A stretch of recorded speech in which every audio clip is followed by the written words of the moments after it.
નમસ્કાર વિદ્યાર્થી મિત્રો, આદર્શ ઓનલાઈન એજ્યુકેશનમાં આપણું હાર્દિક સ્વાગત છે. મિત્રો, આપણે મેમરીમાં પ્રાઇમરી મેમરી વિશે ડિસ્કશન કર્યું. રેમ કોને કહેવાય, રોમ કોને કહેવાય અને કેશ મેમરી કોને કહેવાય, બરાબર?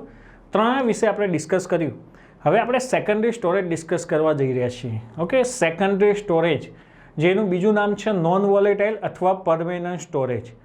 સેકન્ડરી સ્ટોરેજ જે ડિવાઇસ છે મિત્રો, એમાંથી સૌથી વધુ પ્રશ્ન પૂછાવાના ચાન્સીસ હું તમને કહું તો એ ચાન્સીસ એની સ્ટોરેજ કેપેસિટી પૂછાવાના છે.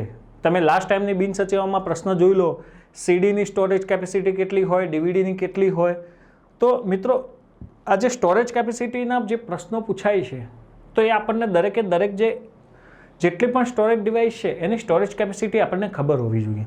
હવે સામાન્ય રીતે અહીં થોડું એક કોમન સેન્સ પણ એપ્લાય કરવા જેવું છે. તમને કોઈ પૂછે કે ભાઈ સીડીની સ્ટોરેજ કેપેસિટી કેટલી હોય, તો મિત્રો જ્યારે સીડી લોન્ચ થઈ ત્યારે શરૂઆતમાં 700 MB હતી. સામાન્ય રીતે 700 MBની લોન્ચ થઈ. અત્યારે તો ઘણી બધી સાઇઝમાં સીડીની સ્ટોરેજ કેપેસિટી અવેલેબલ છે મિત્રો. તો તમને ઓપ્શનમાં 700 MB આપ્યું હોય તો આપણો જવાબ 700 જ હોય. સમજી ગયા? તો એ 700 જ લખવાની. જ્યારે પહેલી વાર કોઈ ડિવાઇસ લોન્ચ થાય એની જે સ્ટોરેજ કેપેસિટી અવેલેબલ હોય એને જ આપણે જનરલી માન્ય રાખતા હોઈએ. માન્ય એટલે આ તમને એવું થાય કે સર તમે કેવી રીતે નક્કી કરો? હું નક્કી નથી કરતો મિત્રો. આપણી ગવર્મેન્ટની જે બુકો NCERTની GCERTની બુક્સ હોય એમાં જે લખેલું હોય એ જ પ્રમાણે આપણે પ્રિફર કરવાનું. આ તો ટેકનોલોજી છે, નવી બનતી જ જાય, સમજો. ઓકે, અત્યારે તો જીબીમાં મળે છે સીડી, તો એ પોસિબલ નથી બધું યાદ રાખવું મિત્રો, દરેકે દરેક સ્ટોરેજ એની. સાથે સાથે આજના લેક્ચરમાં મિત્રો આપણે જે સ્ટોરેજના યુનિટ પણ ડિસ્કસ કરવાના છીએ, લાઈક KB MB, અને સાથે કન્વર્ઝન પણ જોવાના છીએ, કમ્પ્યુટર નંબર સિસ્ટમ પણ ડિસ્કસ કરવાના છીએ. લેક્ચર થોડું લાંબુ થશે, બટ ધ્યાન આપજો. ઓકે, આ જે લેક્ચર છે માહિતીથી ભરેલો છે, એ તમારે યાદ રાખવાનું આવશે. સ્ટોરેજ કેપેસિટી મિત્રો, આમાં કોઈ લોજિક ના હોય. સીડીની સ્ટોરેજ કેપેસિટી વાળો પ્રશ્ન પૂછાય તો એ 700 MB ટીક કરીને આવવાનો હોય. આમાં કોઈ લોજિક ના હોય, તમે પણ જાણો છો. આમાં હું તમને 700 MB કેવી રીતે યાદ રખાઈ શકું? એની કોઈ શોર્ટકટ ના હોય. એ તમારો ફેક્ટ ડેટા છે, યાદ રાખવો જ પડશે, એમાં કોઈ છૂટકો નથી. હવે આપણે વાત કરીએ મિત્રો secondary storage. Okay, secondary storage એટલે એવી ડિવાઇસ કે જ્યાં સુધી તમે મીન્સ કે યુઝર ડિલીટ નહીં કરે ત્યાં સુધી ડેટા ડિલીટ નહીં થાય. સમજો, કમ્પ્યુટર કોઈ દિવસ જાતે ડિસિઝન લેતું નથી મિત્રો. ઓકે, હાર્ડ ડિસ્કમાં તમે કોઈ ડેટા નાખ્યો હોય, કોઈ ફોલ્ડર રાખેલું હોય, બરાબર? તો એ ફોલ્ડરમાં જ્યાં સુધી તમે એને એડિટ નહીં કરો ત્યાં સુધી એમાં કંઈ જ નહીં થાય. કમ્પ્યુટર જાતે ડિસિઝન નહીં લે કે ભાઈ સાહેબે 1 મહિના સુધી એ મીન્સ કે 1 વર્ષથી આ ફોલ્ડરને અડ્યા નથી તો એને ઓટોમેટિક ડિલીટ મારી દઈ, એક્સ્ટ્રા પડી રહ્યું છે. એવું નથી મિત્રો. ઓકે, મીન્સ એમાં કેવું છે કે જ્યાં સુધી યુઝર ડિલીટ નહીં કરે ત્યાં સુધી ડિલીટ નહીં થાય. હવે સામાન્ય રીતે જોવા જઈએ તો સેકન્ડરી સ્ટોરેજમાં ઘણી બધી ડિવાઇસ છે. ઘણી બધી ડિવાઇસમાં આપણે નોર્મલી વાત કરીએ તો મેઇનલી તમે ઓકે સેકન્ડરી સ્ટોરેજમાંથી 2 રીતે ડેટા એક્સેસ કરી શકો. તમને એવું થાય કે સર કેવી રીતે 2 રીતે? તમે 2 રીતે ડેટા એક્સેસ કરી શકો. એક સિક્વન્શિયલ ડેટા એક્સેસ કરી શકો અને બીજો ડાયરેક્ટ ડેટા એક્સેસ કરી શકો. પહેલાં આ સમજી લેશો એટલે તમારી સેકન્ડરી સ્ટોરેજ ડિવાઇસ કમ્પ્લીટ થઈ જશે. તમને એવું થાય sir what is the difference between sequential and direct? Sequential એટલે તમે જે ડેટાને એક્સેસ કરવાનું જે પેટર્ન છે ને એ સિક્વન્શિયલ. હું તમને એક સિમ્પલ એક્ઝામ્પલ આપું. તમને યાદ હોય તો મિત્રો, પહેલાં થોડા જ વર્ષો પહેલાં એક વોકમેનવાળી સિસ્ટમ ચાલતી. વોકમેન આપણે સાંભળતા, એમાં જે કેસેટ આવતી મિત્રો, તમને ખબર હોય પેલી કેસેટની બગડી જાય ને એટલે રિંગ કાઢીને પતંગની નીચે આપણે ભરાઈને પતંગ ઉડાડતા. ઓકે, એ કેસેટની હું વાત કરું છું. તો એ કેસેટમાં કેવું હતું મિત્રો, તમે પરમેનન્ટ ડેટા સ્ટોર કરી શકો. એક વખત એમાં ડેટા નાખી દીધો, મલ્ટિપલ ટાઈમ તમે એક્સેસ કરી શકો. પણ એ તમે સોંગ દેખ્યા હોય તો એમાં કેવું હતું, સિક્વન્શિયલી તમે જોઈ શકો, મીન્સ કે એને સિક્વન્શિયલી પ્લે કરી શકો. સપોઝ 10 સોંગ નાખેલા હોય એક કેસેટમાં, 10મા નંબરનું સોંગ તમારે પહેલું જ સાંભળવું હોય તો એવું નહીં થાય. ઓકે, તમારે શું કરવું પડશે? ફાસ્ટ ફોરવર્ડ કરવો પડશે. આગળના 9 તો ફટ જવા દો ને પછી 10મા નંબરનું આવે. આપણને ઘણી વખત એવું થતું હોય, કોઈ સોંગ આપણને ગમતું હોય, આપણે કેસેટમાં જોઈએ, તમને ખબર નંબર લખેલા 4થા નંબર ઉપર છે, તો આપણે શું કરીએ? પહેલાં 3 ભગાઈએ ફાટ. એવું ડાયરેક્ટ 4થા જ નંબરથી વાગે એવું પોસિબલ નહોતું. It's called sequential access. તે જૂના સ્ટોરેજ કેપેસિટીમાં એવું થતું. પણ આજકાલની જે સ્ટોરેજ ડિવાઇસ છે મિત્રો, એ તમને ડાયરેક્ટ એક્સેસ પ્રોવાઈડ કરે છે. ઓકે, ડાયરેક્ટ એટલે તમે જો આજે સીડી આવી ગઈ, સીડી તમે સીડી રાઇડરમાં નાખી હોય, ઓકે, તમારે 10મા નંબરનું સોંગ પ્લે કરવું હોય, તમે ડાયરેક્ટ ઇનપુટ 10 આપશો રિમોટથી તો 10મા નંબરનું સોંગ પ્લે થશે. ઇવન ડીવીડીમાં પણ એવો ઓપ્શન છે. તો એ બધા કેવા કહેવાય? ડાયરેક્ટ એક્સેસ કહેવાય. તો સેકન્ડરી સ્ટોરેજમાં બે રીતે તમે ડેટાને એક્સેસ કરી શકો. First one is sequential, second one is direct. દેખો, સિક્વન્શિયલ એક્સેસ કરવો એ કોઈ પ્રોબ્લેમ નથી મિત્રો. શરૂઆતમાં જ્યારે કોઈ નવી ટેકનોલોજીનો ઉત્પત્તિ થાય ને મિત્રો, એટલે એવું ના હોય કે ભાઈ પહેલી ડિવાઇસ બને એમાં બધા ફ્યુચર આવી જાય. ધીમે ધીમે એની જરૂરિયાત ઊભી થાય અને જરૂરિયાત ઊભી થવાથી જ એ નવી વસ્તુની ઉત્પત્તિ થતી હોય છે મિત્રો. એ આ જે નિયમ છે ને એ કોઈ પણ ફિલ્ડમાં લાગુ પડે છે. તો આપણે સૌથી પહેલી વાત કરીશું, સૌથી જૂની ડિવાઇસમાં હું તમને કહું જે પરમેનન્ટ સ્ટોરેજનો સ્ત્રોત હતો એ છે મેગ્નેટિક ટેપ. એની ઉપર મેગ્નેટનું કવરિંગ હોય છે, મેગ્નેટ હોય છે. ઓકે, એને મેગ્નેટિક ટેપ કહે છે. શું કહે છે, ખૂબ પાતળી હોય છે. આ પટ્ટી તમે જોયું, આ પહેલાં યુઝ થતી સેકન્ડરી સ્ટોરેજ માટે. ઓકે, જેમાં તમે ડેટા સ્ટોર કરી રાખતા. ઓકે, જેના ઉપર આયર્ન ઓક્સાઇડ, આ ખાલી યાદ રાખવાનું મિત્રો, શેનું કવરિંગ હોય છે? આયર્ન ઓક્સાઇડનું કવરિંગ હોય છે. ઓકે, અને માહિતીને ક્રમિક લખી શકાય ને વાંચી શકાય. મેં હમણાં વાત કરી ને, આ સિક્વન્શિયલ પ્રમાણે કામ કરશે. સિક્વન્શિયલ તમે આમાંથી ડેટા એક્સેસ કરી શકશો. ઓકે, સિક્વન્શિયલ પ્રમાણે કામ કરશે. આની જે સ્ટોરેજ કેપેસિટી હતી બહુ લો હતી, સિક્વન્સમાં જ તમે કામ કરી શકશો. ઓકે, તો હવે ખાલી એટલું તમે આમાં યાદ રાખો કે ભાઈ આની ઉપરનું જે આમાંથી પ્રશ્ન પૂછાય તેવું પૂછાય કે આની ઉપર કવર હોય છે શેનું હોય છે? આયર્ન ઓક્સાઇડનું હોય છે. એના પછી મિત્રો મારે તમને એ સમજાવવું છે કે જ્યારે આપણા કમ્પ્યુટરમાં હાર્ડ ડિસ્ક લોન્ચ થઈ એના પહેલાં તમે જાણો છો કે શું હતું? એના પહેલાં એફડી હોતી હતી મિત્રો. શું હતું? તો FD, not fixed deposit, floppy disk. આ તમે જોઈ રહ્યો છો ને, આપણા કમ્પ્યુટરમાં પહેલાં હાર્ડ ડિસ્કની જગ્યાએ ફ્લોપી ડિસ્ક આવતી. તમે નહીં માનો. ઓકે, એને તમે દેખો એની સાઇઝ કેટલી છે? 1.44 MB. સ્ટોરેજ કેપેસિટીની વાત કરું છું. પરીક્ષામાં ઘણી વખત પ્રશ્ન પૂછાતો હોય છે. પરીક્ષામાં ઘણી વખતે તમને આ રીતે પણ પ્રશ્ન પૂછે, નીચેનામાંથી કઈ ડિવાઇસની સ્ટોરેજ કેપેસિટી સૌથી વધુ છે? આવો પ્રશ્ન પણ પૂછે તો જે ઓપ્શન આપ્યા હોય બધાની યાદ હોય તો તમે સૌથી વધુ સૌથી ઓછી નક્કી કરી શકો. ઓકે, 1.44 MBની સાઇઝ હોય છે. તમને બધા કહો સર 1.44 MB તો કંઈ ના કહેવાય, આટલા તો અમારા વાયરસ પડ્યા હોય કમ્પ્યુટરમાં. ભાઈ પહેલાંના સમયમાં ફાઇલની સાઇઝ બીટ બાઇટમાં હોતી હતી, એટલા માટે 1.44 MB બહુ ડેટા કહેવાતો. સમજી ગયા? હા, અને ઇંચમાં સાઇઝ પૂછે ને તો આ 3 ઇંચમાં યુઝ થતી. 2 ઇંચ, 5.25 અને 3.5. ઓકે, 2 ઇંચ, 5.25 અને 3.5. આ 3 ઇંચમાં એફડીની સાઇઝ હોતી હતી. એટલે જો પરીક્ષામાં એફડીના બે રીતે પ્રશ્નો પૂછાઈ શકે. સ્ટોરેજ કેપેસિટી પૂછે તો 1.44, આ ફિક્સ છે, યાદ જ રાખી લેવાની. અને 2, 5.25 ને 3.5 આ પણ પરમેનન્ટ સ્ટોરેજનો એક સોર્સ છે. બરાબર. હવે મેગ્નેટિક ટેપ એફડી સુધી ઇટ્સ ઓકે હતું, પણ પછી માર્કેટમાં લોન્ચ થઈ મિત્રો સીડી. ઓકે, માર્કેટમાં લોન્ચ થઈ જેનું નામ આપવામાં આવ્યું કોમ્પેક્ટ ડિસ્ક, સીડી. સીડી જ્યારે લોન્ચ થઈ ત્યારે શરૂઆતમાં 700 MBની સ્ટોરેજ કેપેસિટી ધરાવતી હતી. શરૂઆતમાં કેટલી સ્ટોરેજ કેપેસિટી ધરાવતી હતી? 700 MBની. ઓકે, હવે તમે દેખો સીડી વિશે એક વસ્તુ હું તમને કહું મિત્રો, તો સીડીમાં કેવું હતું? એક વખતે તમે ડેટા સ્ટોર કરી દો, પછી મલ્ટિપલ ટાઈમ, સિમ્પલ સીડીની વાત કરું છું, સિમ્પલ સીડી. એક વખત તમે ડેટા સ્ટોર કરી દીધો પછી એને જેટલી વાર તમારે એક્સેસ કરો એટલી વાર કરી શકો. ઓકે, તમે જો પહેલાં 10 રૂપિયાની સીડી આવતી હતી, બ્લેન્ક સીડી, એમાં તમે ડેટા નાખતા હતા. ઓકે, અત્યારે પણ નાખીએ છીએ, એવું નથી. ઓકે, તો જે સીડી હતી એમાં 700 MB સ્ટોરેજ કેપેસિટી હતી. ઓલરેડી એક્ઝામમાં ક્વેશ્ચન પૂછાઈ ગયેલો છે. નોર્મલી સીડીનું સ્ટ્રક્ચર તમે જોયું હોય તો આ રીતે હોય છે મિત્રો. આમ મેઇન સર્કલ હોય છે, જો આ મેઇન સર્કલ હોય છે, પછી અંદર નાના નાના સર્કલ હોય છે, પાછું એક મેઇન સર્કલ આવશે, અંદર નાના સર્કલ. આ જે મોટા સર્કલ હોય ને મિત્રો આના ટ્રેક કહેવાય. શું કહેવાય? ટ્રેક. અને નાના સર્કલ હોય ને એનો સેક્ટર કહેવાય. ઓકે, નાના સર્કલ હોય અંદર એનો સેક્ટર કહેવાય, અને મોટા સર્કલ હોય ને એનો ટ્રેક કહેવાય. ટ્રેક એટલે ગુજરાતીમાં આપણે કહીએ વાડા. આપણે નથી કહેતા વાડો એટલે એરિયા, પર્સનલ એરિયા, એમ પર્સનલ ઝોન. Okay, track. અને એની અંદર સેક્ટર હોય છે. તમને એવું થાય કે સર આ સેક્ટર શેના હોય છે? તો મિત્રો અલગ અલગ ફાઇલ માટે અલગ અલગ સેક્ટર હોય છે. અલગ અલગ ફાઇલ માટે અલગ અલગ સેક્ટર હોય. લાઈક હું તમને કહું, તમે સીડીમાં ઓડિયો ફાઇલ નાખવા માંગતા હોય તો ઓડિયો ફાઇલનો સેક્ટર અલગ હોય. વિડીયો ફાઇલ નાખવા માંગતા હોય તો વિડીયો ફાઇલનો સેક્ટર અલગ હોય. ઓકે, કોઈ તમે ઇમેજ ફાઇલ હોય તો ઇમેજ ફાઇલનો સેક્ટર અલગ હોય. જે પ્રમાણે તમે ડેટા સ્ટોર કરવા માગો છો તો એ જ સેક્ટરમાં એ ડેટા સ્ટોર થશે. ઓકે, તમે નોર્મલી જોજો મિત્રો કે સીડી એક બાજુ બ્લેન્ક હોય છે.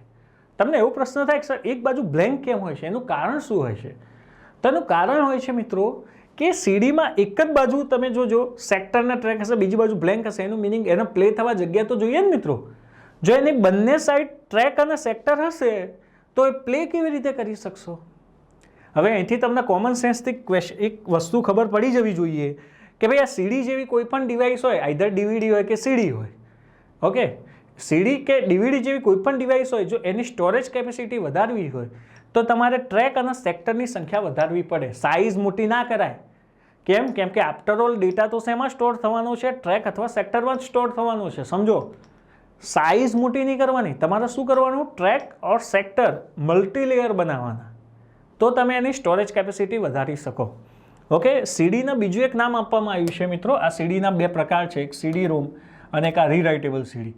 ઓકે, સીડીને એક બીજું નામ આપવામાં આવ્યું છે WORM ડિવાઇસ. સીડીને WORM ડિવાઇસ કહેવાય છે. આનો મિનિંગ શું થાય? જો આનો મિનિંગ થાય write once read many. Write once read many. Okay, write once read many. Write વન્સનો મિનિંગ શું થાય? લખો એકવાર અને વાંચો વારંવાર. લખો એકવાર એટલે આ જે નોર્મલ સીડીની વાત કરી, અને બીજા નંબરની જે સીડી હોય છે એને આ રીતે લખાય છે સીડી રીરાઇટેબલ. RW લખો ને એટલે આ સીડી રીરાઇટેબલ કહેવાય મિત્રો. સિમ્પલ સીડી અને રીરાઇટેબલ સીડીમાં શું ફરક છે? તો સિમ્પલ સીડી અને રીરાઇટેબલ સીડીમાં એ ફરક છે કે સિમ્પલ સીડીને તમે એક જ વખત એક્સેસ મીન્સ કે એક જ વખત પ્રોગ્રામ લખીને પછી તમે એને યુઝ કરી શકો, એડિટ નહીં કરી શકો. રીરાઇટેબલ સીડીમાં તમે પ્રોગ્રામને રીડ પણ કરી શકશો એઝ વેલ એઝ રાઇટ પણ કરી શકશો. બટ દેખો, તમે જ્યારે નવી માર્કેટમાં સીડી લેવા જાઓ, રીરાઇટેબલ સીડી વાત કરું છું, ઓબ્વિયસલી મિત્રો કે સિમ્પલ સીડી કરતાં રીરાઇટેબલ સીડી કેવી હશે? મોંઘી હશે. તો જ્યારે તમે રીરાઇટેબલ સીડી લેવા જાઓ ત્યારે તમને ટાઈમ્સ કહેશે કે તમે 4 ટાઈમ્સ રાઇટ કરી શકો, 6 ટાઈમ રાઇટ કરી શકો, 10 ટાઈમ રાઇટ કરી શકો. એવું નહીં કે એકવાર સીડી લઈ લીધી રીરાઇટેબલ એટલે આખી જિંદગી પછી એમાં પ્રોગ્રામ રાઇટ એડિટ કરીને આપણે યુઝ કરીશું. પોસિબલ નથી. એમાં તમે અમુક ટાઈમ્સ ઉપર એની ઉપર તમારા પૈસા હશે ને એ જે તે પ્રકારે જેટલી ફેસિલિટી હશે ને એ પ્રકારે રીરાઇટેબલ સીડીની પ્રાઇસ હશે. સમજી ગયા? ઓકે, આ સમજવાની વસ્તુ છે. નોર્મલી સીડી અને ડીવીડી જે સ્ટોરેજ કેપેસિટી એમને ઓપ્ટિકલ ડિસ્ક કહેવાય છે મિત્રો. કેવી ડિસ્ક કહેવાય છે? Optical disk. ઓપ્ટિકલ ડિસ્કનો મિનિંગ શું થાય? Relevant to light. લાઇટ સાથે related it's call optical disk. Okay, હવે તમને ખબર કે સીડીના જે પ્રોબ્લેમ્સ હતા એ શેમાં ઓવરહેડ થયા? ડીવીડીમાં. ડીવીડીમાં એના પ્રોબ્લેમ ઓવરહેડ થયા. ડીવીડીનું ફૂલ ફોર્મ થાય ડિજિટલ વર્સેટાઇલ ડિસ્ક અથવા ડિજિટલ વિડીયો ડિસ્ક.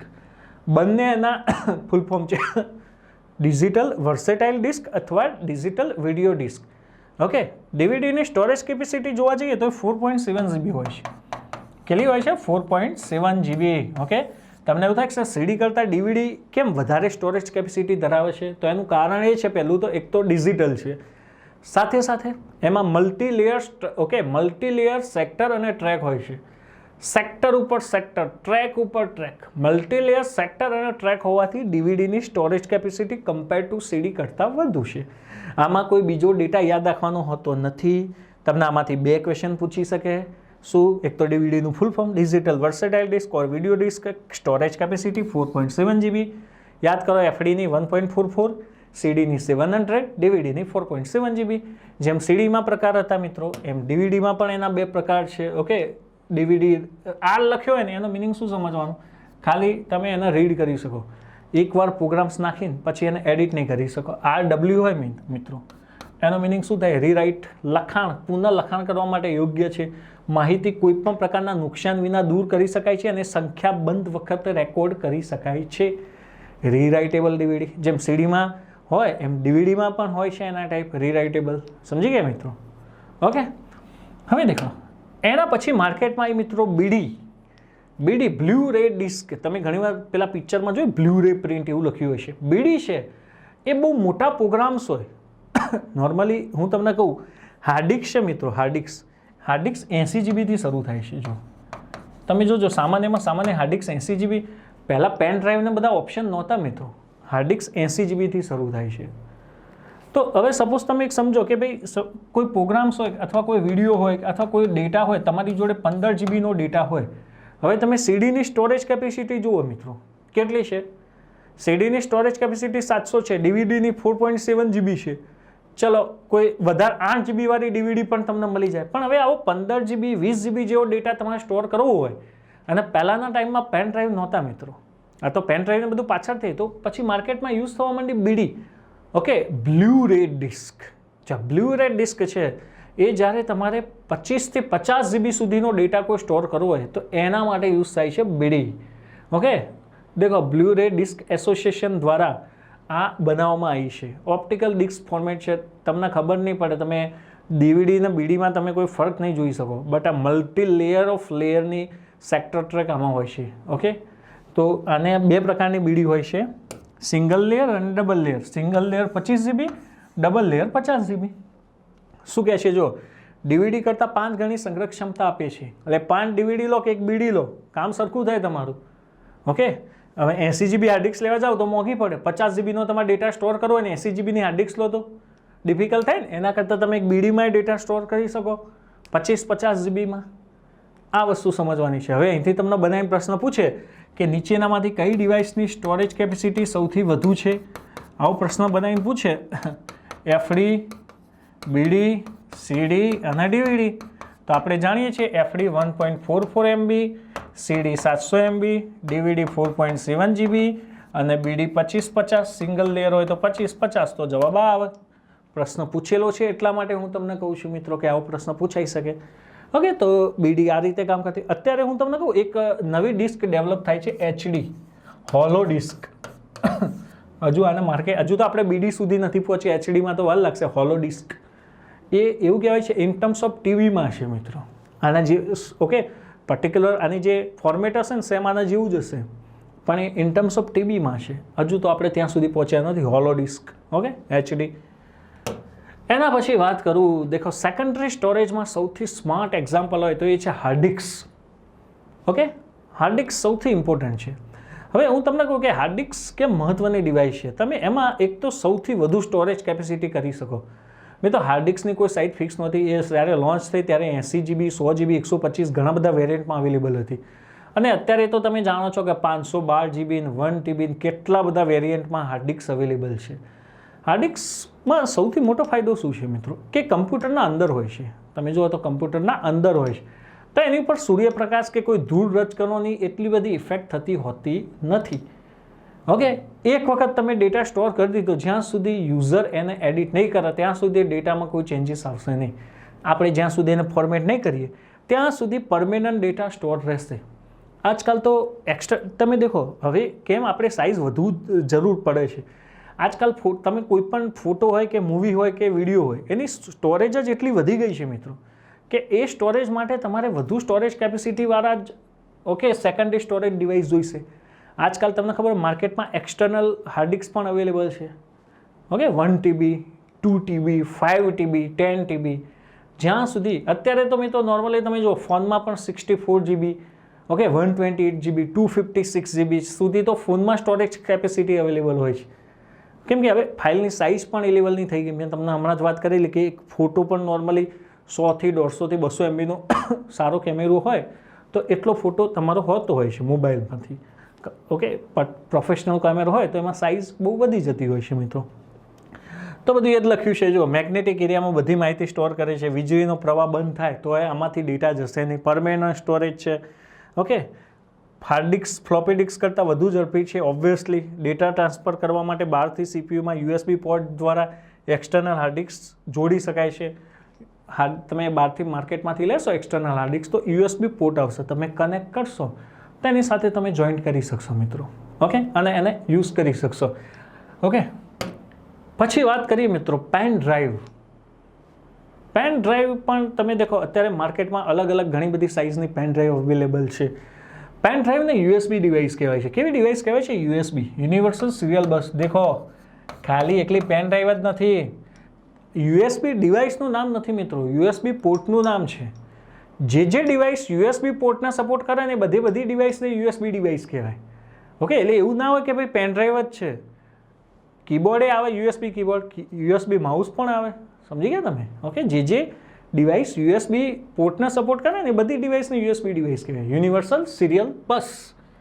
તો લાંબા સમય સુધી માહિતી રાખવા માટે વપરાય. હાર્ડ ડિસ્ક હાર્ડ ડિસ્ક મોટી હોવાથી મિત્રો સાઇઝમાં થોડી મોટી હોવાથી એને થોડી ટ્રાન્સફરેશનમાં થોડી ડિફિકલ્ટી ક્રિએટ થાય. તમે પેન ડ્રાઈવ જો એટલી નાની હોય છે, 64 GB, 128 GB, 256 GB દરેક સાઇઝમાં અવેલેબલ છે pen drive. Okay, multiple time તમે ડેટા ટ્રાન્સફર કરી શકો, અંદર નાખી શકો, મીન્સ કાઢી શકો, ઇરેઝ કરી શકો, કોઈ જ ઇશ્યુઝ નથી.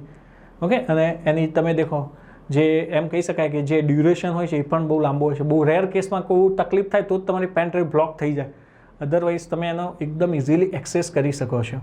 ઓકે, બીજું તમને કહું તો પેન ડ્રાઈવ, ઓકે, આજકાલ માર્કેટમાં તમને ખબર OTG નામની પેન ડ્રાઈવ ચલણમાં છે. OTGનો મિનિંગ થાય ઓન ધ ગો.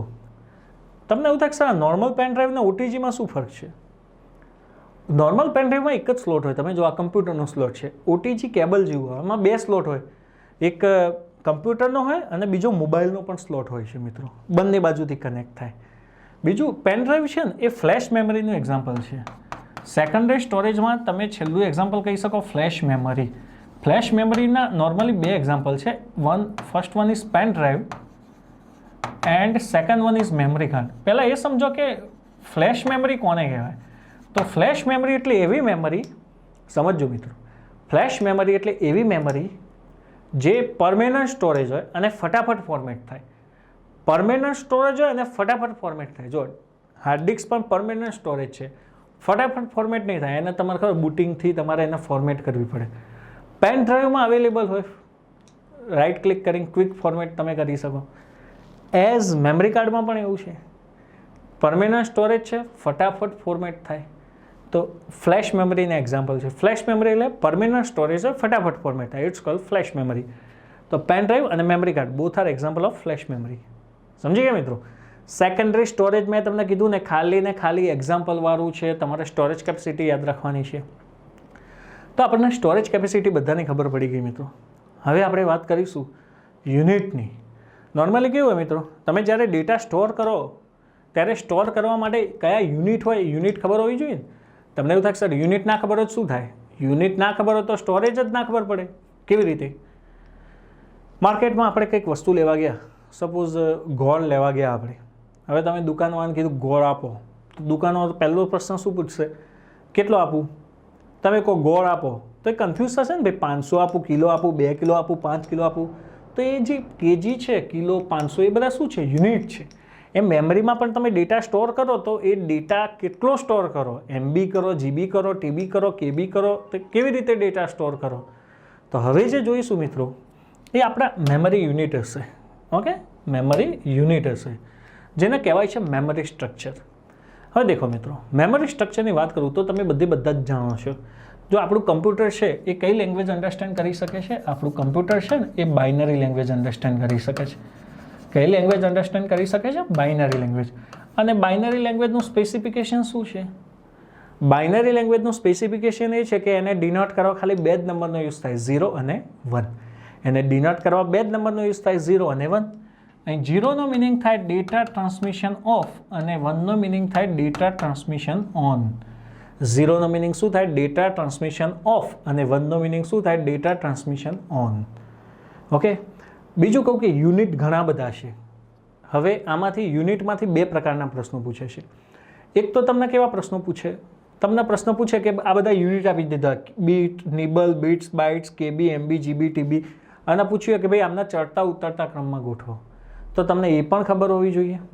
અથવા તો કન્વર્ઝન પૂછે, એ હું કન્વર્ઝન બતાવું છું. આ ગમે તે પૂછે, પણ એનાથી પહેલાં એક પ્રશ્ન પૂછે કે ભાઈ કમ્પ્યુટરમાં સૌથી નાનામાં નાનો સ્ટોરેજ યુનિટ કયો છે? સૌથી નાનામાં નાનો સ્ટોરેજ યુનિટ, તો સૌથી નાનામાં નાનો સ્ટોરેજ યુનિટ બીટ છે. કયો છે? બીટ.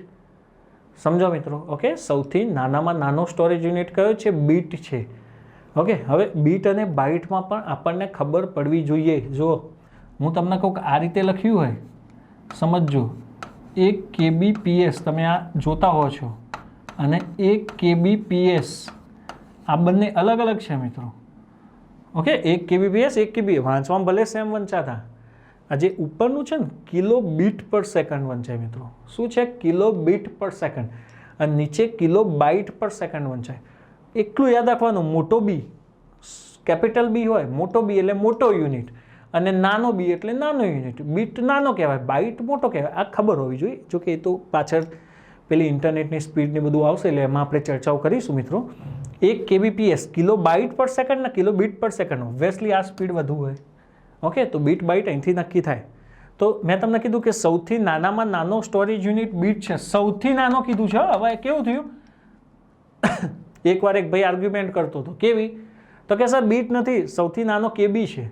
પરીક્ષામાં પૂછાયું હતું, મેં કીધું લેતો આવજે, તો પેપર લઈને આવ્યો. તો પેપરમાં એવું હતું કે નીચેનામાંથી સૌથી નાનો સ્ટોરેજ યુનિટ કયો છે, કેબી, એમબી, જીબી, ટીબી. તો એમાં કેબી આવે ભાઈ, એ નીચેનામાંથી પૂછેલું 4 વિકલ્પમાંથી. મેં શું કીધું, સૌથી નાનો કીધું છે, સૌથી નાનો બીટ કહેવાય. ઓકે, હવે 4 વિકલ્પમાંથી ચૂઝ કરવાનું કે તો એ વખતનું ડિસિઝન લેવાનું. તમને એવું થાય સર તમે આવી નાની નાની વસ્તુ કેમ કહો છો, ભાઈ અહીં જ મિસ્ટેક થતી હોય છે આપણી, એટલા માટે મારે તમને ધ્યાન દોરવું મહત્વનું બની જાય છે. તો મેં તમને કીધું કે સૌથી નાનો સ્ટોરેજ યુનિટ કયો કહેવાય, બીટ કહેવાય. 1 બીટ, 4 બીટ ભેગા થાય એટલે શું બનશે, 1 નિબલ. 8 બીટ ભેગા થાય એટલે 1 બાઇટ બને. ઓકે, 8 બીટ એટલે 1 બાઇટ અથવા 2 નિબલે કહી શકાય ને, અને 2 નિબલે કહેવાય. ઓકે, પછી જુઓ 1024 બીટ ભેગા થાય એટલે શું બનશે, 1 કેબી. ઓકે, 1024 બીટ ભેગા થાય એટલે 1 કેબી બનશે. ઓકે, હવે અહીં ખાસ જોજો, હું આ સમજાવું એના પહેલાં મારે એક વસ્તુ ડિસ્કસ કરવી છે. મને એક છોકરાએ પ્રશ્ન પૂછ્યો કે સર 1 કેબી બરાબર 1000 બાઇટ અને 1 કેબી બરાબર 1024 બાઇટ્સ. તો આ બંનેમાંથી સાચું કયું? એક સ્ટુડન્ટે મને ક્વેશ્ચન પૂછ્યું કે સર 1 કેબી બરાબર 1000 બાઇટ્સ અને 1 કેબી બરાબર 1024 બાઇટ્સ. 1 કેબી બરાબર 1024 બાઇટ્સ. તો આ બંનેમાંથી રાઈટ કયું? મોટાભાગના છોકરાઓ આમાં કન્ફ્યુઝ થાય છે. તો હું મિત્રો તમને કહું કે આ બંને સાચું છે. જો બંને સાચું છે, ખોટું નથી. બટ આ ઉપરનું ક્યારે સાચું છે, જ્યારે હું આગળ આ રીતે લખતો હોઉં એક શબ્દ, શું, એપ્રોક્સિમેટલી. જ્યારે એપ્રોક્સિમેટલી લખું મિત્રો, તો તમે 1 કેબી ઇક્વલ ટુ 1000 બાઇટ્સ લઈ શકો. કેમ? નોર્મલી આપણે એપ્રોક્સિમેટલી કેલ્ક્યુલેશન કરવા માટે લેતા હોઈએ, તો કેલ્ક્યુલેશનમાં 1024 કરતાં 1000 ઇઝી પડે, તો તમે ગણતરીમાં 1000 લઈ શકો. સમજી ગયા? But exactly 1 KB equal to 1024 bytes જ થશે. એક્ઝેક્ટલી તમને કોઈ પૂછે તો 1 કેબી ઇક્વલ ટુ શું થાય, 1024 બાઇટ્સ થાય. Is that clear? બંને સાચું છે. Approximately 1 KB equal to 1000 bytes લખી શકાય, but exactly 1 KB equal to 1024 bytes થાય. હવે તમને આ ખબર પડી કે 1 કેબી બરાબર 1024 બાઇટ્સ, 1 એમબી બરાબર 1024 કેબી, 1 જીબી બરાબર 1024 એમબી, 1 ટીબી બરાબર 1024 જીબી, 1 પીબી બરાબર 1024 ટીબી, 1 ઈબી બરાબર 1024 પીબી. અહીં સુધી યાદ રાખો ને તો હું કહું કે ચાલે એવું છે. કેમ? કેમ કે પ્રેક્ટિકલી ગણતરીમાં હજુ અહીં સુધી યુનિટ જ આવ્યા છે. હજુ સુધી આપણે ઈબી, ઝેડબી ને વાયબી આ સ્ટોરેજ યુનિટ સ્ટોર કર્યા નથી. એટલે તમે અહીં સુધી યાદ રાખશો તો તમને ચાલશે. પ્રશ્ન કેવી રીતે પૂછાય? એક તો મેં તમને કીધું કે દેખો, બેઝિકલી આવો ડાયરેક્ટ પ્રશ્ન પૂછી લે, સૌથી નાનો યુનિટ કયો, સૌથી મોટો, તો તમે કેલ્ક્યુલેટ કરી લો. ઓકે, ઉતાવળ નહીં કરવાની. જો પ્રશ્ન અહીંથી આવી રીતે પૂછાઈ શકે. તમને આવો પ્રશ્ન પૂછ્યો, સમજજો કે ભાઈ approximately 1 MB equal to how many bytes. તમને આવો પ્રશ્ન પૂછી લીધો કે ભાઈ approximately 1 MB equal to how many bytes. આગળ શું લગાવ્યું છે, એપ્રોક્સ, તો ગણતરી 1000ના રીતે કરવાની. આવું કન્વર્ઝન ઘણી વખત પૂછાતું હોય. તો જો MB ક્યાં છે મિત્રો, અહીં, અને બાઇટ્સ ક્યાં છે, અહીં છે. જો ઓકે, MBમાંથી બાઇટ્સમાં જવાનું છે. તો મને એમ કહું, એપ્રોક્સિમેટલી 1 MB બરાબર 1024ની જગ્યાએ 1000 કેબી લખી શકું કે ના લખી શકું? એપ્રોક્સિમેટલી 1 MBની જગ્યાએ આપણે 1000 કેબી લખી શકીએ કે ના લખી શકીએ? લખી શકાય. ઓકે, એપ્રોક્સ છે એટલે. તો હું 1 MB બરાબર શું લખી શકું, 1000. 1000 લખો કે 10^3 લખો, તમે બધા જ જાણો છો બંને સેમ જ કહેવાય. તમે 1000 લખો કે 10^3 લખો, બોથ આર સેમ. તો 10^3 કેબી એટલે 1000 કેબી લખ્યા. હવે આપણે કેબી નથી શોધવાનું, બાઇટ શોધવાનું છે. તો 1 કેબી બરાબર તમે શું લખી શકો, 1 કેબી બરાબર આગળ એપ્રોક્સિમેટલી તો છે જ, તો 1 કેબી બરાબર 1000 બાઇટ્સ લખી શકાય કે ના લખી શકાય? લખી શકાય. કોઈ કે 1 ક્યાં છે, 1 જોવાનું ના હોય ભાઈ, હોય 10^3 ગુણ્યા 1 કરો તો આવે જ, 10^3 એમના એમ જ રહેશે. અને આ કેબીની જગ્યાએ હું શું લખીશ, 10^3 બાઇટ્સ લખીશ. કેબીની જગ્યાએ શું લખીશ, 10^3 બાઇટ્સ. તો દેખો 10^3, હવે તમને ખબર હોય કે આધાર સરખો હોય અને વચ્ચે ગુણાકાર હોય તો ઉપરની જે ઓકે ઘાત હોય એનો શું થાય, સરવાળો થાય. આપણે મેથ્સમાં જાણીએ છીએ 10^3, 10^3, 10^6 બાઇટ્સ, 10^6 બાઇટ્સ. તો એપ્રોક્સિમેટલી 1 MB બરાબર શું થાય, 10^6 બાઇટ્સ થાય. હવે ડિપેન્ડ કરે કે ઓપ્શન અલગ અલગ હોય, એકવાર કેવી રીતે પ્રશ્ન પૂછેલો ખબર છે મિત્રો? તમને આવો પ્રશ્ન પૂછ્યો, approximately 1 MB equal to how many bytes? Option A હતો 10⁶ બાઇટ્સ, બીજો ઓપ્શન હતો 10 lakhs બાઇટ્સ, 10 lakhs બાઇટ્સ, અને ત્રીજો ઓપ્શન હતો 1 million બાઇટ્સ, અને ચોથો ઓપ્શન હતો all of the above. Okay, તો ભાઈ 10⁶ કે એના 10 લાખ બાઇટ કહો કે 1 million બાઇટ કહો, ઓલ આર સેમ. હવે પછી ખબર ના પડતી કે 10⁶ ને 1 million કહેવાય, બિલિયન કહેવાય, તો પછી ત્યાં મગજ જતું રહે આપણું, પ્રશ્ન ખોટો પડે. ઉતાવળ નહીં કરવાની ભાઈ, સમજી વિચારીને જવાબ લખવાનો. આ કંઈ ભારે હોતું નથી. ઓકે, તો ઉતાવળ નહીં કરવાની. સમજી ગયા? શું થયું? તો મેં તમને કીધું કે ભાઈ એ એપ્રોક્સિમેટલી 1 MB બરાબર 10⁶ બાઇટ્સ છે, સાચું કહેવાય. એની જગ્યાએ 10 લાખ બાઇટ્સ આપ્યું તું પણ સાચું કહેવાય, અને 1 million બાઇટ્સ આપ્યું તું પણ સાચું કહેવાય. તો હવે આ જ રીતે તમે આ રીતે ગણી શકો ને. હવે તમને કોઈ પૂછે કે સર એપ્રોક્સિમેટલી 1 GB બરાબર, તમને કોઈ પૂછે કે 1 GB બરાબર કેટલા બાઇટ્સ થાય, તો તમે લખી શકો છો. હવે તો તમને ખબર પડી જાય કે પહેલાં GB અહીં છે અને બાઇટ્સ અહીં છે, તો GBમાંથી MBમાં જવા 10⁻3, MBમાંથી KBમાં જવા 10⁶, અને KBમાંથી બાઇટ્સમાં જવા 10⁹ બાઇટ્સ, 10⁹ બાઇટ્સ. Okay, 10⁹ bytes. તો આને શું કહેવાય? 1 billion બાઇટ્સ કે કહી શકાય. ઓકે, આપણે ખરવન નિખરવન એ બધામાં નથી જવાનું, મિલિયન બિલિયન ખબર હોય અને ટ્રિલિયન એટલીસ્ટ ઇનફ છે.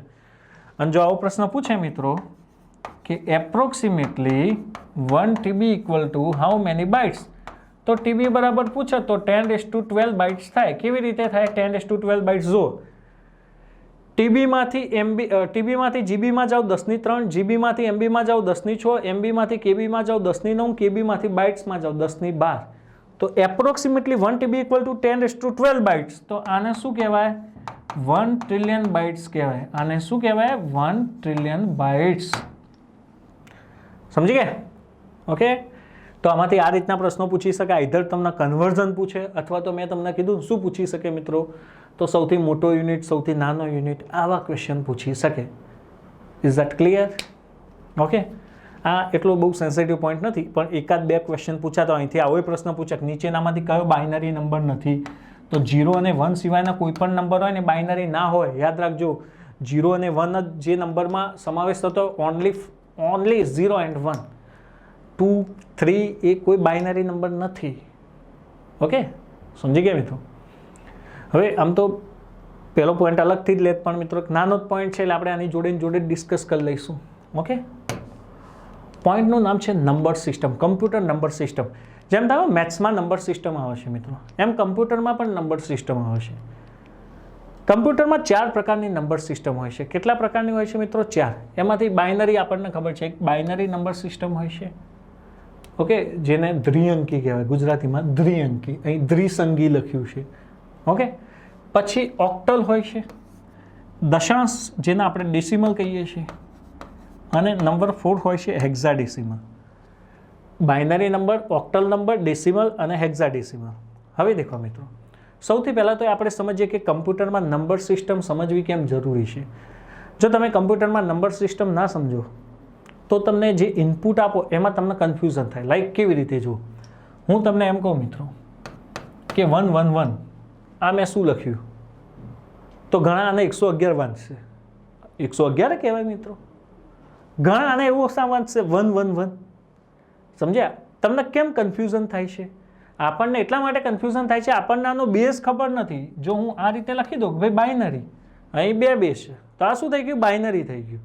સપોઝ મેં અહીં લખી દીધું કે ભાઈ આ 10 લખી દીધું, તો ખબર પડે કે 111 છે, આ ડેસિમલ બેઝ છે મિત્રો. ઓકે, તો પહેલાં આપણે નંબર સિસ્ટમ સમજીશું અને પછી એક કન્વર્ઝન સમજીશું જે પૂછાતું હોય છે. ઓકે, આમ તો જોવા જઈએ તો આ બધાના કન્વર્ઝન એન્જિનિયરિંગમાં આવતા હતા, પણ હું માનું છું કે આપણે અત્યારે એન્જિનિયરિંગનું સર્ટિફિકેટ લેવાનું નથી, આપણે ખાલી ને ખાલી કન્વર્ઝન સમજવાનું છે. તો મેં તમને એ સમજાવ્યું કે નંબર સિસ્ટમ કેમ સમજવી જરૂરી છે, એટલી ખબર પડી ગઈ મિત્રો તમને. હવે દેખો, નોર્મલી અત્યારે જે આપણે જે મેથેમેટિક્સ યુઝ કરીએ છીએ એ આખું ડેસિમલ બેઝ ઉપર છે. લાઈક હું તમને કહું કે ભાઈ 5 × 5 કેટલા થાય? 25 થાય. તમે બધા જાણો છો. તો આ 5 × 5 25 થાય એ આપણે એક્સેપ્ટ કરી લીધેલું છે. તો આપણું જે મેથેમેટિક્સ છે એ બધું ડેસિમલ બેઝ ઉપર છે. તમને એવું થાય કે સર આપણે બેઝ લખતા કેમ નથી?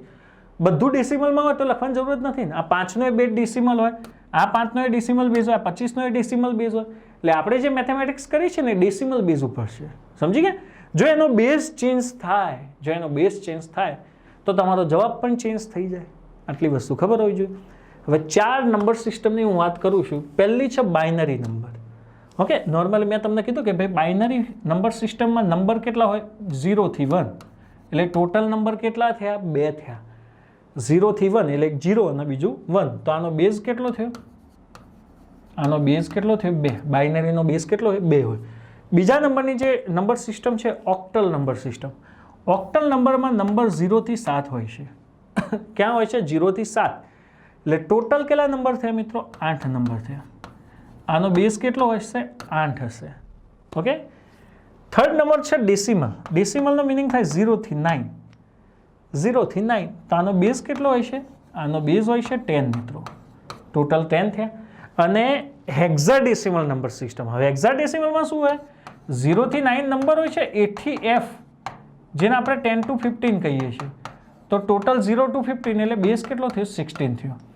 જો હું તમને કહું, ઓક્ટલ અને હેક્સાડેસિમલ આપણે એક્ઝામ ઓરિએન્ટેડ એટલું ઇમ્પોર્ટન્ટ નથી, પણ ખાલી આપણને બેઝ ખબર હોવી જોઈએ, અંદર કેટલા નંબર આવે એ ખબર હોવી જોઈએ. બીજું મારે તમને એક વસ્તુ સમજાવી છે. અહીં 0 થી હેક્સાડેસિમલમાં 0 થી 9 અલગ કેમ લેવામાં આવ્યું? 10 થી 15 ના A થી F કેમ નામ આપવામાં આવ્યું? તો અહીં પ્રોબ્લેમ શું થતો તો એ સમજી લો. તમને એવું થાય ને સર આ બધું તમે 0 થી 1, 0 થી 7, 0 થી 9 ખેંચ્યું, તો અહીં 0 થી 15 કેમ ના ખેંચ્યું? એ મેં નથી ખેંચ્યું, એ કમ્પ્યુટરનો પ્રોબ્લેમ થતો હતો. કેમ મિત્રો? તો કેમ કે દેખો, યુઝર જ્યારે ઇનપુટ આપતો હોય ત્યારે યુઝરને ખબર છે કે શું ઇનપુટ આપી રહ્યું છે. યુઝર સમજી લેશે, કમ્પ્યુટરને સમજાવવું જરૂરી છે ને.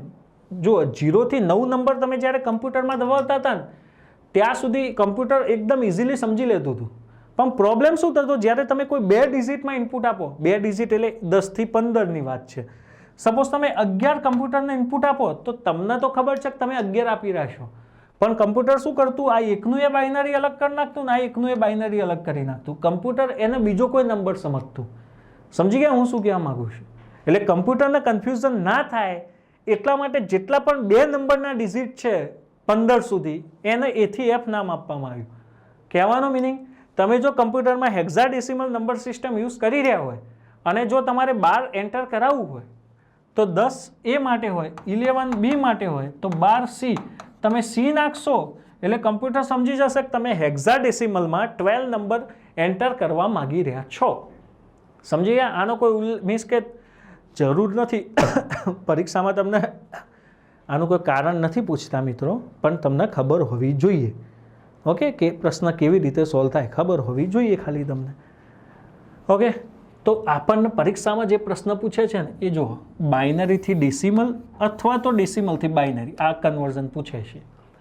જો મને બધા જ આવડે છે એવું નથી કે મારે તમને નથી સમજાવવા, પણ હું તમારા મગજમાં ખોટી સ્પેસ રોકવા માંગતો નથી. અત્યાર સુધીનો રેકોર્ડ છે કે ક્લાસ 3ની જનરલાઇઝ એક્ઝામમાં binary to octal, octal to binary એવા પ્રશ્નો પૂછાયા નથી. હું ધારીને લેક્ચર વધારવા માંગતો નથી. ઓકે, બાકી દરેકના એક લેક્ચર ઉતારું તો આમાંથી 9 લેક્ચર ઉતરે આ જ પોઈન્ટમાંથી. પણ હું તમને અહીં જ ખાલી decimal to binary, binary to decimal આવું તમને સમજાવવા માગું છું. સામાન્ય રીતે આમ તો ક્લાસ 3ની જે બેઝિક એક્ઝામ હોય એમાંય પૂછતા નથી, પણ આપણને આવડતું હોવું જોઈએ. કેમ કે તમે આઈટી ઇન્સ્ટ્રક્ટર કે એવી કોમ્પ્યુટર જેમાં વધારે સેક્શનનું એવા તમે પરીક્ષા આપતા હશો તો એમાં આ પોઈન્ટ પૂછાશે. ઓકે, એટલું સમજી ગયા તમે? હવે આપણે સમજવાનું છે binary to decimal, decimal to binary. પહેલાં હું સમજાવું કે ડેસિમલમાંથી બાઇનરીમાં કેવી રીતે કન્વર્ટ થાય. તમને પ્રશ્ન કેવી રીતે પૂછે? પ્રશ્ન આવી રીતે પૂછે કે ભાઈ 56 ડેસિમલ નંબર હોય તો એનું ઇક્વિલન્ટ બાઇનરી શું થાય? આવો પ્રશ્ન પૂછ્યો હોય. ઓકે, ઇંગ્લિશમાં પૂછે 56 ડેસિમલ ઇક્વિલન્ટ ટુ બાઇનરી. નીચે 4 ઓપ્શન આપ્યા, આવી રીતે ઓપ્શન હોય. હવે ખાલી એક જ વસ્તુ યાદ રાખવાની છે, તમને ડેસિમલ નંબર આપ્યો હોય કયા બેઝ ઉપર જવાનું છે? બાઇનરી ઉપર. આમાં કોઈ શોર્ટકટ ને આમાં તમને ઇમ્પ્રેસ કરવાની કોઈ જરૂર જ નથી. લસા લેતા આવડતા હોય તો તમને ખબર પડી જાય, ડેસિમલનું બાઇનરી બનાવતા આવડી જાય. 2નો ઘડિયો તમને આવડતો હોવો જોઈએ. અને બીજું મિત્રો, બાઇનરીમાં ખાલી 2 જ નંબરનો યુઝ થાય, તમને ખબર છે 1 અને 0. 1 અને 0. તો અહીં શું કરવાનું છે? જો 56નું બાઇનરી શોધવું હોય, જે પણ નંબરનું બાઇનરી શોધવું હોય તમે પછી પ્રેક્ટિસ કરજો મિત્રો. કે હું તમને 2 બતાવું પછી પ્રેક્ટિસ કરજો, ગૂગલ પર વેરીફાઈ કરી લેવાનું. અને બીજી રીતે બતાવું વેરીફાઈ કરવું કેવી રીતે કરી શકાય. જે પણ નંબરનું બાઇનરી શોધવું એને આવી રીતે લસા લેતા અને મૂકી દેવાનું. 56 મૂકી દીધો લસા. ઓકે, હવે મેં તમને કીધું બાઇનરી શોધવું હોય તો બેઝ કેટલો છે 2, 2 થી ભાગવાનું શરૂ કરવાનું.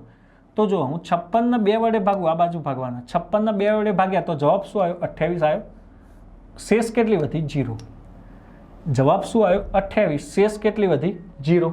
હવે જોજો દર વખત 2 વડે જ ભાગવાનું. હાલ 28 ને 2 વડે ભાગ્યો તો 28 ને 2 વડે ભાગ્યા તો જવાબ શું આવ્યો 14. હું આવી રીતે કહું છું, 28 ને તમે 2 વડે ભાગો તો જવાબ શું આવ્યો 14 આવ્યો ને.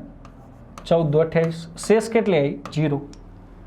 જો 14 ને 2 વડે ભાગ્યા જવાબ શું આવ્યો 7, શેષ કેટલી આવી 0. બરાબર. 7 ને તમે 2 વડે ભાગો તો ભાગ કેટલા વડે ચાલશે? 3 વડે ભાગ ચાલશે ને મિત્રો. તમે આ રીતે કરતો આવો, 7 ભાગ્યા 2 કરો, 2 તરી 6. શેષ કેટલી વધી? જો 7 ને 2 વડે ભાગ્યા તો ઉપર જવાબ 3 આવ્યો. ઓકે, અને શેષ કેટલી વધી? 1 વધી.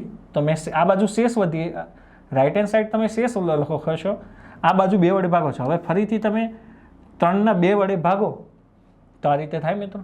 3 ના 2 વડે ભાગો, 2 કા 2, શેષ કેટલી વધશે 1. તો દેખો ઉપર જવાબ આવશે એ મેં શું લખ્યું અહીં, સોરી અહીં ઉપર 1 આવશે, અહીં 3 આવ્યો, આ સોરી ઉપર 1 આવશે તો જવાબ 1 લખ્યો. શેષ કેટલી વધી 1. હવે જ્યારે વચ્ચે 1 આવી જાય ને મિત્રો, હજુ હું બીજું એક્ઝામ્પલ લઈશ એટલે ખબર પડશે. વચ્ચે 1 આવી જાય ને એટલે 1 1 1 લખી દેવાનું. વચ્ચે 1 આવે ને એટલે લખી 1 1 1. હવે આમાં સૌથી ઇમ્પોર્ટન્ટ છે ડાયરેક્શન કઈ લેવી, ટોપ ટુ બોટમ કે બોટમ ટુ ટોપ? બોટમ ટુ ટોપ લેવાનું. જો બોટમ ટુ ટોપ એટલે હું લઉં તો જો 1 1 1 0 0 0. 56 નું બાઇનરી શું બન્યું? 56 નું બાઇનરી બન્યું 1 1 1 આવી રીતે થશે. 56 નું બાઇનરી 1 1 1 0 0 0. આ 56 નું બાઇનરી બન્યું. ઓકે, કઈ ડાયરેક્શન લીધી આપણે? બોટમ ટુ ટોપ લીધી. 1 1 1 0 0 0. હજુ 2 એક્ઝામ્પલ સમજાવીશ ને એટલે રેડી. બરાબર. જુઓ હવે તમને એવું થાય સર 27 નું બાઇનરી શોધવું છે, કંઈ જ કરવાની જરૂર નથી. તમને ખબર છે કે 2 વડે ભાગવાનું છે. ઓકે, શેષ રાઈટ હેન્ડ સાઈડ લખીશું, બીજું કંઈ જ કરવાનું નથી. તમને બધાને ખબર છે 27 ને હું 2 વડે ભાગું તો 13 વડે ભાગ ચાલવાનો. 13 દુ 26 થાય. શેષ કેટલી વધશે 1. 1 વધી શેષ. સેમ 13 ને હું 2 વડે ભાગું મિત્રો, 13 ને 2 વડે ભાગું તો કેટલા આવે? 6 આવે. 6 દુ 12 થાય. શેષ કેટલી વધે? 1 વધી. 6 ને હું 2 વડે ભાગું તો જવાબ શું આવવાનો? 3. મીન્સ કે ઉપર આવે એના ભાજક ક્યાંક ભાગ્ય કહેવામાં નથી ખબર હો ભાઈ, તમે સમજી લેજો. 6 ને 2 વડે ભાગું તો ઉપર 3 આવ્યો. શેષ કેટલી વધવાની? 0. 6 ને 2 વડે ભાગો 3, બરોબર. ફરીથી 3 ના 2 વડે ભાગો તો ઉપર 1 આવો, 2 કા 2, 1 થી ભાગ ચાલશે. શેષ કેટલી વધવાની? 1. હવે વચ્ચે 1 આવી ગયું એટલે કંઈ જ નહીં, 1 1 1 મૂકી દેવાનું. વચ્ચે 1 આવે એટલે 1 1 1 મૂકી દેવાનું. સમજી ગયા? બસ. હવે તમારે ડાયરેક્શન કઈ લેવાની મિત્રો? ડાયરેક્શન લેવાની બોટમ ટુ ટોપ. તો 27 નું બાઇનરી શું થઈ ગયું? જો 1 1 0 1 1. નીચેથી લખવાનું 1 1 0 1 1. ક્લિયર? તમે કોઈ પણ નંબરનું બાઇનરી શોધી શકો મિત્રો, કોઈ પણ નંબરનું. લાઈક તમને એવું થાય સર મારે 30 નું શોધવું છે, કંઈ વાંધો નહીં. જો 30 નું શોધવું હોય, તમને 2 નો ઘડિયો આવડતો હોય, શેષ આવડતી હોય છે, 30 ભાગ્યા 2. 30 ભાગ્યા 2 કેટલા વડે ભાગ ચાલશે? 15. શેષ તો 0 વધવાની. 15 ભાગ્યા 2. જો આમાં 2 વડે ભાગતા હોય એટલે 2 થી નાની જ શેષ વધે ને, અથવા તો 0 વધે અથવા 1, 2 જ નંબર હોવાના. 15 નો 2 વડે ભાગું તો અહીં 7. તો 7 દુ, ઓકે, 15 ને તમે 2 વડે ભાગો તો જવાબ ઉપર 7 આવશે. શેષ કેટલી વધવાની? 7 દુ 14 થાય, 1 શેષ વધી. 7 ના 2 વડે ભાગો, 2 તરી 6, શેષ 1 વધવાની. 2 ના 3 વડે ભાગો, 2 કા 2, શેષ 1 વધવાની. વચ્ચે 1 આવી ગયો, 1 1 1. તો હવે તમે સમજી ગયા છો મિત્રો કેવી રીતે ડાયરેક્શન લેવાની છે? બોટમ ટુ ટોપ, નીચેથી ઉપર ડાયરેક્શન લેવાની છે. તો આનું બાઇનરી શું થયું? તો આનું બાઇનરી આ રીતે થશે ને, 1 1 1 1 અને 0. આ બાઇનરી થશે. સમજી ગયા? આની જગ્યાએ હું પેલી બધી મેથડ બતાવું મિત્રો, તમારું વધારે મગજ ખવાઈ જશે. ઓકે, એના કરતાં જો LCM આવડતું હોય તો તમને કમ્પ્લીટ આવડી જાય. 1-2 વખત ક્યાંક ભૂલ થશે, ક્યાંક ભાગાકારમાં ભૂલ થાય એવી નથી, કશું જ ના થાય. જો તમને એવું થાય સર 56 નું બાઇનરી, ઓકે 56 નું તો આપણે શોધેલું જ છે. 64 નું શોધવું છે, 64 નું શોધવું છે. 64 નું તો ફટાફટ જશે. જો 2 શું આવો? 32 આવે, 0 શેષ. 32 ને 2 વડે ભાગો 16, 0 શેષ. 16 ના 2 વડે ભાગો 8, 0 શેષ. 8 ના 2 વડે ભાગો 4, 0 શેષ. 4 ના 2 વડે ભાગો 2, 0 શેષ. 2 કા 2 0, 1 આવી ગયો, 1 1 1 પતી ગયું. તો આનો બાઇનરી બોટમ ટુ ટોપ કરો તો બોટમ ટુ ટોપ કરવા જઈએ એકની પાછળ 1 2 3 4 5 6 6 0 4 5 અને 6 ઓકે સમજી ગયા આને મિત્રો 1ની પાછળ 6 0 ઓકે આને 10 લાખ ના વંચાય બાઇનરીમાં 1 0 0 0 0 0 0 એવું વાંચવું પડે ત્યાં ડેસિમલ બેઝ હોય તો તમે એને 10 લાખ વાંચી શકો સમજી ગયા બાઇનરી છે તો તમને કોઈ પણ પ્રશ્ન પૂછાય તો આ રીતે તમે એલસીએમ બેઝ જઈ શકો ઓકે આ શું હતું ડેસિમલ ટુ બાઇનરી 99.99% એક્ઝામમાં ડેસિમલ ટુ બાઇનરી પૂછાય છે પણ તમને એવું હોય કે સર અમને બાઇનરી ટુ ડેસિમલ પૂછે શું કરવાનું કંઈ જ કરવાનું નહીં સિમ્પલ જો આ બાઇનરી ટુ ડેસિમલ છે આમાં કશું કરવાની જરૂર નથી તમને ખાલી એક વસ્તુ યાદ રાખવાની કે તમારે binary to binary to decimal જવું હોય તો આ લેફ્ટ ટુ રાઇટ ફોર્મેટ યાદ રાખવાની કઈ format left to right format okay left to right format એટલે પાવર ક્યાંથી શરૂ થાય મિત્રો 2:0 થી સપોઝ તમને કોઈ પણ નંબર આપ્યો ને મિત્રો સપોઝ તમને આ રીતે કોઈ નંબર આપેલો છે કે આ બાઇનરી છે બરાબર આનું તમે ડેસિમલ કરો તો મેં તમને કીધું કે 2 પાવરમાં લેફ્ટ ટુ રાઇટ પોર્શન તમારે યાદ રાખવાનું આ પહેલો નંબર હોય ને મિત્રો આજે એ ઓલવેઝ શું હોય 2:0 હોય ઓલવેઝ એ શું હોય 2:0 હોય આ શું હોય 2:1 હશે શું હશે 2:1 આ નંબર હશે ને એ 2:2 હશે આ 2:3 હશે અને આ 2:4 હશે કંઈ જ કરવાનું નથી કોઈ પણ તમને નંબર આપ્યો હોય બાઇનરી એનું રાઇટ ટુ લેફ્ટ ઓકે ફોર્મેટમાં 2 પણ યાદ રાખવાનું 2:0 થી શરૂ કરવાનું 2:0 2:1 2:2 2:3 2:4 હવે તમે બધા જ જાણો છો 2:0 એટલે કેટલા થાય 1 થાય 2:1 એટલે કેટલા થાય 2 થાય કોઈ પણની 0 ઘાત એટલે 1 થાય 2:2 એટલે કેટલા થાય 4 થાય 2:3 8 થાય 2:4 16 થાય મેં પાવર પ્રમાણે નંબર લખી દીધા 2ની 0 ઘાત 1 2ની 1 ઘાત 2 2ની 2 ઘાત 4 2ની 3 ઘાત 8 2ની 4 ઘાત 16 હવે કંઈ જ કરવાનું નથી જેમના ઉપર 1 1 છે ને જે નંબર માટે 1 1 છે ને એ બધાનો સરવાળો કરી દેવાનો છે તો જો 16 માટે 1 છે એટલે 16ને ગણતરીમાં લેવાનો 8 માટે 1 છે 8ને ગણતરીમાં લેવાનો 4ને ગણતરીમાં નહીં લેવાનું કેમ કે એની ઉપર 0 છે 2ને ગણતરીમાં લેવાનો અને 1ને ગણતરીમાં લેવાનો 16 24 24 2 26 26 ને 1 27 આ 27 ડેસિમલ નંબરનું બાઇનરી છે કોનું બાઇનરી છે 27 જો 11011 આ કોનું બાઇનરી શોધ્યું આપણે ડેસિમલનું 27નું શોધ્યું 11011 તો આપણે 8 પાવરમાં ગયા અહીં મેં શું કર્યું જો 11011 શું કર્યું રાઇટ ટુ લેફ્ટ ફોર્મેટમાં 2 power sorry left to right નહીં હો મિત્રો આ right to left sorry okay right to left ફોર્મેટમાં 2 પાવર લખી દેવાનું 2:0 2:1 2:2 2:3 2:4 કોઈ પણ નંબર હોય મિત્રો આ 56નું જ આપણે લખેલું જો 56નું બાઇનરી શું હતું જો 111 000 બરોબર આ રીતે જ હતું તો મેં અહીંથી શરૂ કર્યું 2:0 એટલે 1 2:1 એટલે 2 2:3 ઓકે 2:2 એટલે 4 2:3 2:4 2:5 બધાના નંબર લખી દીધા 2:0 એટલે 1 2:1 એટલે 2 2:2 એટલે 4 2:3 એટલે 8 2:4 એટલે 16 2:5 એટલે 32 નિયમ શું હતો મિત્રો કે જે નંબર ઉપર 1 1 હોય એમનો જ સરવાળો કરવાનો તો જો 32 ઉપર 1 છે યસ 32 લીધા 16 ઉપર 1 છે યસ લીધો 8 ઉપર 1 છે યસ લીધો બાકી બધા જેની ઉપર 0 હોય એને કાઉન્ટ કરવાની જરૂર નથી એનો મિનિંગ 4 2 1 ને કાઉન્ટ કરવાની જરૂર નથી 32 ને 16 48 ને 8 56 થઈ ગયું બાઇનરી 56 કોઈ પણ નંબર આપ્યો મિત્રો જો તમને એમ કીધું 1 1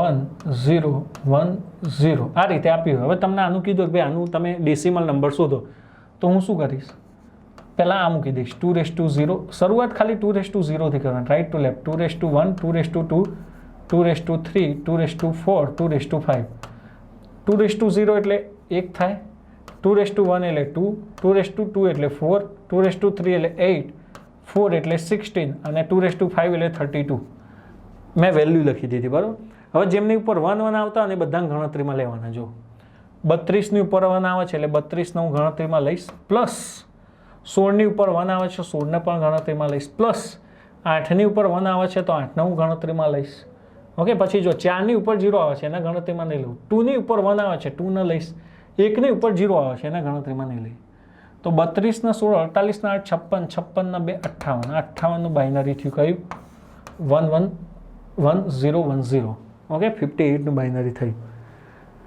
હજુ સુધી ક્લાસ 3ની ગુજરાત ગવર્મેન્ટની આઈટી ઇન્સ્ટ્રક્ટર અમુક સ્પેશિયલાઇઝ પરીક્ષાઓને છોડતા પ્રશ્ન પૂછાયો નથી, પણ જો બાઇનરી ટુ ડેસિમલ કે ડેસિમલ ટુ બાઇનરી પૂછાય તો આપણને આવડતું હોવું જોઈએ.